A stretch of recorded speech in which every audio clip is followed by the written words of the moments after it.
যারা ভিডিওটা দেখছেন আপনাদেরকে আজকে কথা বলবো যে আপনার যদি কোনো কারণে আগ্রহ কমে যায়, টাইমিংটা কমে যায়, আপনি কি করবেন।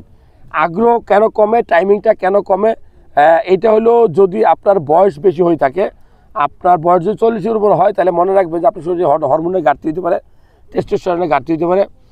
আরেকটা হইতে পারে যে আপনার রিলেশনটা খারাপ, আপনার যদি ওয়াইফ বা পার্টনারের সাথে ব্রোকেন, খারাপ ভালো রিলেশন না থাকে, সম্পর্ক খারাপ হলেও কিন্তু আপনার এই ইচ্ছা শক্তিটা কমে যেতে পারে, আগ্রহটা কমে যেতে পারে, এই টাইমিংটা কমে যেতে পারে।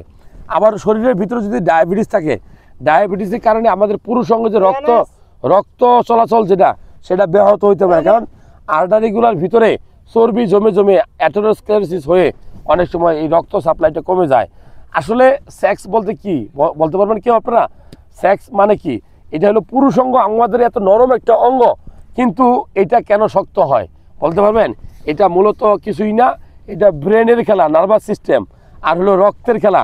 যেই সময়টা আপনি উত্তেজিত হন তখন আপনার পুরুষ অঙ্গে প্রচুর রক্ত প্রবাহ বেড়ে যায়, আবার যখন আপনার বীর্যপাত হয়ে যায় তখন ওই রক্তটা শরীরে হার্টে ফিরে আসে আর ব্রেন ঠান্ডা হয়।